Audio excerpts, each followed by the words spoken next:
कहानी नीरू की है। पंजाब की नीरू की शादी दिल्ली के राहुल से होती है। दिल्ली कितना बड़ा शहर है ना, लेकिन आप लोगों का घर तो बहुत छोटा है। हमारे पंजाब में तो ये बड़े बड़े घर होते हैं कि मजा ही आ जाता है। कोई बात नहीं नीरू, मैं भी तुम्हारे लिए बहुत बड़ा मकान बनाऊंगा बहुत जल्दी। नीरू के पिता जहाँ पंजाब के जाने माने व्यापारी थे, वहीं उसका पति राहुल दिल्ली में एक सिंपल नौकरी करता था। माँ, यहाँ तो घी मक्खन इतना महंगा है कि क्या बताऊं। मैं तो तरस ही जाती हूँ घी खाने के लिए। नीरू की माँ को ये सुनकर बहुत दुख होता है। मेरी बेटी को घी नसीब नहीं हो रहा है और ये बहू यहाँ बैठकर घी में शक्कर डाल रही है। देख वनिता, मैं साफ कह रही हूँ, इस घर में जितना घी आएगा उतना ही मेरी बेटी के घर दिल्ली भी जाएगा। अरे, ये क्या बात होती है माँ जी? बेटी का उतना ही करो जो अच्छा लगे। अब क्या मायके से घी और मक्खन तक की सप्लाई करोगी आप? हाँ, मेरी बेटी किसी चीज को तरसे मुझसे बर्दाश्त नहीं होता। अब क्या था, नीरू के मायके में 2 किलो घी आता तो 2 किलो दिल्ली जाता नीरू के पास। एक दिन, माँ, बड़ी गर्मी पड़ती है दिल्ली में। इस घर में तो एक ही एसी है और वो भी ड्राइंग रूम में। सारा परिवार एक ही कमरे में सोता है। हाँ बेटा, वो तो हर घर की कहानी है। यहाँ भी एक ही एसी है। अरे बिल इतना आता है कि क्या बोलूं। तभी वहां राकेश आ जाता है। माँ, थोड़ी देर में यहाँ कुछ प्लम्बर आएंगे मेरे कमरे में एसी लगाने। जरा ध्यान से लगवा देना ना माँ। ओए, ऐसे कैसे तेरे कमरे में एसी लगेगा? हाँ हाँ राकेश, एक बार बात तो कर लेता। अरे पापा, वो वनिता को गर्मी में नींद नहीं आती। ड्राइंग रूम में सबके साथ सोने में वो अनकंफर्टेबल है, इसलिए। अरे पूरे परिवार के साथ वहां तेरी बहन नीरू भी तो सोती है। वो नहीं हो रही क्या अनकंफर्टेबल? समझ रहा है ना? अगर एसी लगेगा तो एक दिल्ली में तेरी बहन के कमरे में भी लगेगा, तभी तू लगा सकेगा। राकेश वनिता को सारी बात बताता है। वनिता करती भी क्या, मन मार कर बैठ जाती है। माँ, ये लोग ठीक नहीं है, क्या करूं मैं? अरे बेटी, यहाँ आ जा, तू यहाँ आकर रह ले। अरे छोड़ दे ऐसे पति को। कैसे छोड़ दूं माँ? समाज क्या कहेगा, लोग क्या कहेंगे? वैसे भी मेरा एक बेटा है मयंक। अरे हटा बेटा, तेरी उम्र ही क्या है? इतनी परेशान रहेगी तो काम कैसे चलेगा? खैर, बात आई गई हो जाती है। माँ को लगता है कि नीरू ठीक है, तो वहीं नीरू के मन में एक ही लाइन चल रही होती है, यहाँ आ जा। माँ ने तो बोल ही दिया है कि यहाँ आ जा। बस मयंक थोड़ा सा बड़ा हो जाए, इन गरीबों को छोड़कर मैं वापस माँ के पास ही चली जाऊंगी। वो इसी सोच में बाजार में चल रही थी कि मैम, आपका दुपट्टा जमीन को छू रहा है। नीरू जैसे ही उस लड़के की तरफ देखती है, देखती ही रह जाती है। हाय रे, कितना सुंदर लड़का है ये। अब क्या हुआ? मैंने कहा आपका दुपट्टा। तो खुद ही उठाकर दे दो ना। लड़का समझ जाता है कि नीरू उस पर फिदा हो चुकी है। वो उससे उसका नंबर लेकर चला जाता है।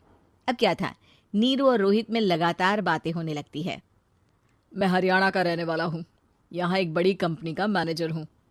अच्छा, और कितने बच्चे हैं तुम्हारे? बच्चे? अरे मेरी तो शादी भी नहीं हुई है। तुम बताओ, शादी करोगी? नीरू शर्मा जाती है। अब लेकिन मैं तो पहले से ही शादीशुदा हूँ। मुझे फर्क नहीं पड़ता, बस तुम शादी कर लो।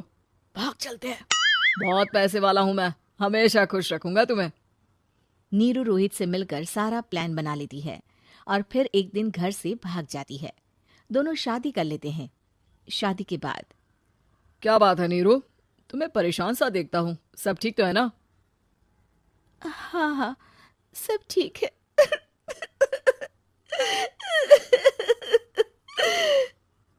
ये कहते कहते ही वो रोने लगती है। अरे क्या हो गया, रो क्यों रही हो? मैंने तुमसे एक बात छुपाई है और वही बात अब मुझे परेशान कर रही है। रोहित, मेरा एक बेटा भी है, उसका नाम मयंक है। क्या बात कर रही हो? ये तुमने मुझे पहले क्यों नहीं बताया? देखो नीरू, मेरी माँ को मैंने ये नहीं बताया है कि तुम शादीशुदा हो। बच्चा मैं मैनेज नहीं कर पाऊंगा। नीरू को समझ में नहीं आता कि वो क्या करे। तुम उस बच्चे को अपनी माँ को क्यों नहीं दे देती? नीरू चुपके से माँ को फोन करती है। माँ, क्या मयंक को तुम रख सकती हो? बेटा, मैं राकेश के साथ बात करती हूँ। आखिर घर का बेटा वही है, जो वो बोलेगा। वैसे भी बेटा, तूने जो किया है ना, उसके बाद से पूरा घर तेरी बुराई कर रहा है। मैं भी अब किसी से तेरे लिए लड़ नहीं सकती। राकेश बेटा, नीरू ने तो जो किया बहुत ही बुरा किया, लेकिन मैं सोच रही थी कि क्यों ना मयंक को हम यहाँ ले आए। तभी वनीता बोल पड़ती है, वाह जी, ऐसे कैसे यहाँ ले आए? यहाँ क्या भंडारा भरा है? और जिस बच्चे की माँ ने नहीं सोचा, उसके लिए हम क्यों सोचे? नीरू को एक बार तो अपने बच्चे के बारे में सोचना चाहिए था ना। अरे लेकिन तेरे पास भी तो लड़का नहीं है ना वनीता। माँ, वनीता ठीक बोल रही है। कल को वो बड़ा होकर इसी घर का हिस्सा मांगेगा तो हम क्या करेंगे? माँ कहती भी तो क्या, वो चुप रह जाती है। वहीं नीरू का पहला पति कहता है, माँ, अगर आज भी वो वापस आ जाए तो मैं उसे माफ कर दूंगा। बेटा, गरीबी चीज ही ऐसी है, क्या करेगा? तू तो अब मयंक का सोच। वो बेचारा तो बिना माँ का हो गया। मयंक के खातिर तू दूसरी शादी कर ले बेटा। लोगों के लाख समझाने के बाद नीरू के पहले पति की शादी रिद्धि से हो जाती है, जिसके पहले पति से 2 बच्चे होते हैं। देखो जी, मैंने शादी सिर्फ बच्चे के खातिर की है। मैंने भी शादी सिर्फ बच्चों की खातिर की है। वहीं नीरू के दूसरे पति के मन में ये बात घर कर जाती है कि नीरू एक मासूम बच्चे को उसके खातिर छोड़ कर आई है। अब देखो नीरू, मुझे लगता है कि जो औरत अपनी कोख का बच्चा छोड़ सकती है, वो तो कुछ भी कर सकती है। कल को तुम्हें मुझसे अच्छा कोई मिल गया तो तुम तो मुझे भी बाय बाय कर दोगी ना। नीरू को अब उसका दूसरा पति ताने देना शुरू कर देता है। तंग आकर नीरू उसकी यहाँ से भागकर अपने पहले पति के पास चली जाती है। लेकिन ससुराल में क्या लेने आई है नीरू, मयंक को? नहीं नहीं सासू माँ, मुझसे गलती हो गई, मुझे माफ कर दीजिए। नीरू, अब वक्त खत्म हो गया है, मेरी शादी हो चुकी है। तो छोड़ दो ना उसे, हमारा बच्चा है। मैं आपको अपनी माँ नहीं मानता, मेरी नहीं मान तो बात अच्छी है। नीरू मयंक की बात सुनकर समझ जाती है कि उसके पास अब ना आसमान रहा ना ही जमीन।